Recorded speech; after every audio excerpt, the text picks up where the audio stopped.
Hi hello ನಮಸ್ಕಾರ, welcome back to the ಪ್ರಾರ್ಥನಾ Hegde Vasishtha YouTube channel.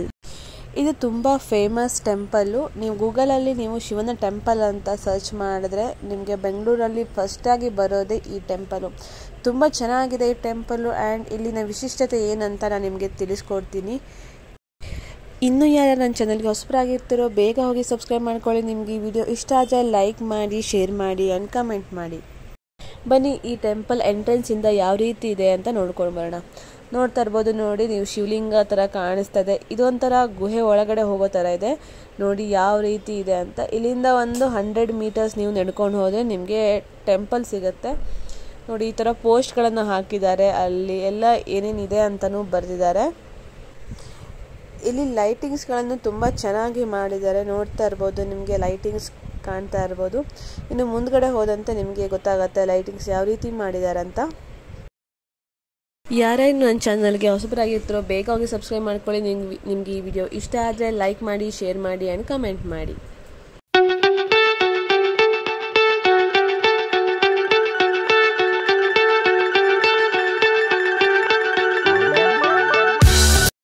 ನೋಡಿ ಈ ರೀತಿ ನೀವು ಲೈನ್ಗಳಲ್ಲಿ ಹೋಗಬೇಕಾಗತ್ತೆ. ಮೇಲ್ಗಡೆ ಎಲ್ಲ ಕಲರ್ಫುಲ್ ಲೈಟ್ ಹಾಕಿ ಚೆನ್ನಾಗಿ ಮಾಡಿದ್ದಾರೆ. ಆ್ಯಂಡ್ ಮುಂದ್ಗಡೆ ಹೋಗಿದ ತಕ್ಷಣ ಒಂದು ರೈಡ್ ತಗೋಬೇಕು. ಅದು ಏನಾಗಿದೆ ಅಂದರೆ ಮಾಲ್ನ ಕೆಳಗಡೆ ಪ್ಲೇಸಸ್ ಪಾರ್ಕಿಂಗ್ ಅಂತ ಇರುತ್ತಲ್ವ, ಆ ಪಾರ್ಕಿಂಗ್ ಹತ್ರ ನಾವು ಹೋಗಬೇಕಾಗತ್ತೆ. ಅಲ್ಲೇ ಇರೋದು ಎಂಟ್ರೆನ್ಸ್. ನಿಮಗೆ ದೇವಸ್ಥಾನದಲ್ಲಿ ಹೇಗೆ ಹೋಗ್ಬೇಕಂತ ಗೊತ್ತಾಗದಿದ್ರೆ ಅಲ್ಲಿ ನಿಮಗೆ ಮಾರ್ಕ್ಗಳನ್ನು ಹಾಕಿರ್ತಾರೆ ಯಾವ ರೀತಿ ಹೋಗಬೇಕು ಅಂತ.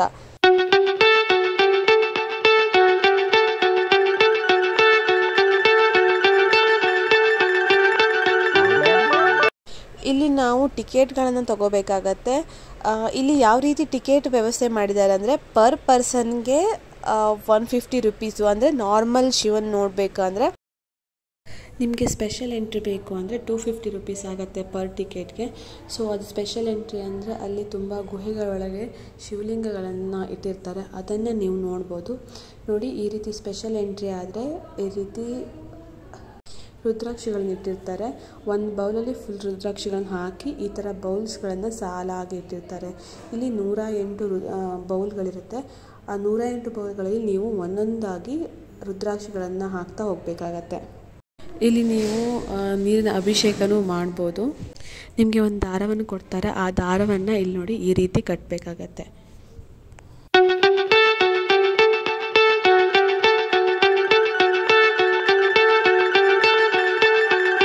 ನೀವು ಈ ರೀತಿ 108 ಬಾರಿ ಓಂ ನಮಃ ಶಿವಾಯ ಹೇಳಿದ ತಕ್ಷಣ ನೆಕ್ಸ್ಟ್ ನಿಮಗೆ ಕಾಣೋದು ಒಂದು ಅತಿ ದೊಡ್ಡವಾದ ಗಣೇಶನ ಪ್ರತಿಮೆ ಕಾಣಿಸುತ್ತೆ.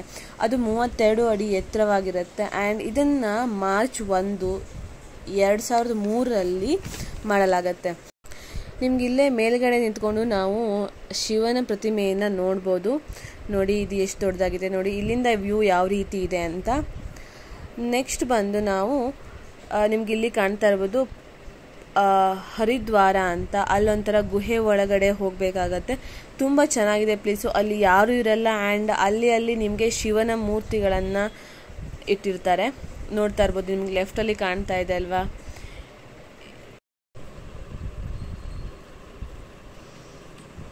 ಆ್ಯಂಡ್ ಇಲ್ಲಿ ನೋಡ್ತಾ ಇರ್ಬೋದು ಸೇತುವೆ ಥರ ಮಾಡಿದ್ದಾರೆ.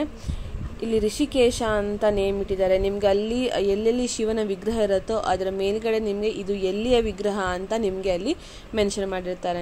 ತುಂಬ ಸೆಕೆ ಇರೋ ಕಾರಣ ನಿಮ್ಗೆ ಅಲ್ಲಿ ಫ್ಯಾನ್ಗಳನ್ನು CCTVಗಳನ್ನು ಹಾಕಿರ್ತಾರೆ. ನೋಡ್ತಾ ಇರ್ಬೋದು ಪ್ಲೇಸ್ ಯಾವ ರೀತಿ ಇದೆ ಆ್ಯಂಡ್ ಇಲ್ಲಿ ಯಾವ ರೀತಿ ಲೈಟಿಂಗ್ಸ್ ಮಾಡಿದ್ದಾರೆ ಅಂತ. ನೆಕ್ಸ್ಟ್ ನಿಮ್ಗೆ ಸಿಗೋದು ಬದ್ರಿನಾಥ್. ಅಲ್ಲಿ ಯಾವ ರೀತಿ ಇದೆ ಅಂತ ನೋಡಿ. ಇಲ್ಲಿ ನಿಮಗೆ ಬೋರ್ಡ್ಗಳನ್ನು ಹಾಕಿರ್ತಾರೆ, ಶಿವಲಿಂಗಗಳನ್ನು ನೀವು ಟಚ್ ಮಾಡಬಾರ್ದು ಅಂತ. ಆ್ಯಂಡ್ ಇದು ಫುಲ್ ಬ್ಲೂ ಲೈಟ್ ಆಗಿರೋದ್ರಿಂದ ಈ ರೀತಿ ವ್ಯೂ ಇದೆ.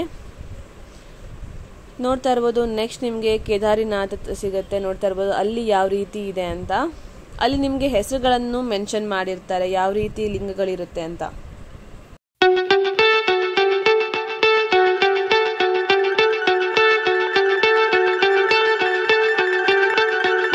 ಇಲ್ಲಿ ಒಂದು ಕಡೆ ಸ್ಟೆಪ್ಸ್ಗಳನ್ನು ಇಳ್ಕೊ ಹೋಗ್ಬೇಕಾದ್ರೆ ಅಲ್ಲಿ ಯಾವುದೇ ಲೈಟಿಂಗ್ಸ್ ಇರಲ್ಲ. ನೀವು ಟಾರ್ಚ್ಗಳನ್ನು ಬಿಟ್ಕೊಂಡು ಹೋಗಬೇಕಾಗತ್ತೆ. ನೋಡ್ತಾ ಇರ್ಬೋದು ಇಷ್ಟೇ ಲೈಟಿಂಗ್ಸಲ್ಲಿ ನೀವು ಕೆಳಗಡೆ ಹೋಗಬೇಕಾಗತ್ತೆ.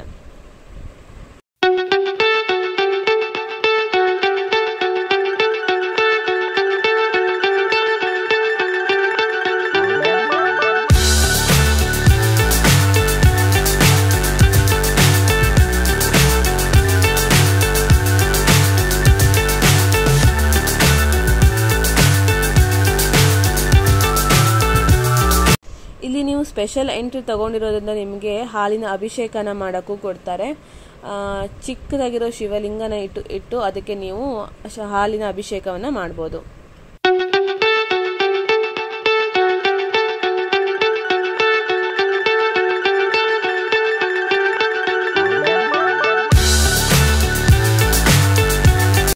ಇದೇ ನೋಡಿ ಶಿವನ ಪ್ರತಿಮೆ. ಇದು ಸುಮಾರು 65 ಅಡಿ ಎತ್ತರದಲ್ಲಿರುತ್ತೆ. ಇದನ್ನ ಶೃಂಗೇರಿ ಶಂಕರಾಚಾರ್ಯರು ಫೆಬ್ರವರಿ 26, 1995ರಲ್ಲಿ ಪ್ರತಿಷ್ಠಾನೆ ಮಾಡಲಾಗುತ್ತೆ. ತುಂಬ ಚೆನ್ನಾಗಿದೆ ಈ ದೇವಸ್ಥಾನ. ಶಿವನ ಮುಡಿಯ ಮೇಲೆ ಒಂದು ಗಂಗಾ ನದಿ ಹರಿಯುವುದನ್ನು ಇವರು ಚಿತ್ರಿಸಲಾಗಿದೆ. ಆ್ಯಂಡ್ ಇದು ತುಂಬ ಚೆನ್ನಾಗಿದೆ. ಇಲ್ಲಿ ನೋಡ್ತಾ ಇರ್ಬೋದು, ನಿಮಗೆ ಕಾಯಿನು ಕಾಣ್ತಾ ಇದೆ. ನಿಮಗೆ ಇಲ್ಲಿ ಒಂದು ನಾಣ್ಯ ಮತ್ತು ದೀಪ ಹಚ್ಚೋಕ್ಕೆ ಅಂತ ದೀಪದ ಬತ್ತಿನ ಕೊಡ್ತಾರೆ. ನಿಮಗೆ ಮನಸ್ಸಲ್ಲಿ ಏನಾದರೂ ಒಂದು ಪ್ರೇ ಮಾಡಿಕೊಂಡು 7 ಬಾರಿ ಓಂ ನಮಃ ಶಿವಾಯ ಅಂತ ಹೇಳಿ ಅಲ್ಲೊಂದು ಪ್ಲೇಟ್ ಕಾಣುತ್ತಲ್ವ, ಅದ್ರ ಮೇಲೆ ನೀವು ನಾಣ್ಯನ ಹಾಕಬೇಕಾಗತ್ತೆ. ಆ್ಯಂಡ್ ಇಲ್ಲಿ ದೀಪನ ಹಚ್ಚಿ ನೀರಲ್ಲಿ ಬಿಡಬೇಕಾಗತ್ತೆ. ಈ ಪ್ಲೇಸ್ ತುಂಬ ಚೆನ್ನಾಗಿದೆ. ಇನ್ನು ಯಾರ್ಯಾರು ಹೋಗಿಲ್ವೋ ಬೇಗ ನಿಮ್ಮ ಫ್ಯಾಮಿಲಿ ಜೊತೆ ಹೋಗಿ ನೋಡಿಕೊಂಡು ಬನ್ನಿ. ಆ್ಯಂಡ್ ಇಲ್ಲಿ ನಿಮಗೆ ಕುತ್ಕೊಂಡು ಧ್ಯಾನ ಮಾಡೋಕ್ಕಿರ್ಬೋದು ಅಥವಾ ವಿಶ್ರಾಂತಿ ತಗೊಳ್ಳೋಕ್ಕೂ ನಿಮ್ಗೆ ಇಲ್ಲಿ ಪ್ಲೇಸಸ್ ಇದೆ. ಅಲ್ಲೇ ಮುಂದ್ಗಡೆ ನಿಮಗೆ ಚೇರ್ಗಳನ್ನು ಹಾಕಿರ್ತಾರೆ, ನೀವು ಅಲ್ಲಿ ಕುತ್ಕೊಂಡು ಧ್ಯಾನ ಮಾಡ್ಬೋದು. ನಾನು ನಿಮಗೆ ಈ ಟೆಂಪಲ್ ಅಡ್ರೆಸ್ನ ನಿಮ್ಮ ಡಿಸ್ಕ್ರಿಪ್ಷನಲ್ಲಿ ಹಾಕಿರ್ತೀನಿ.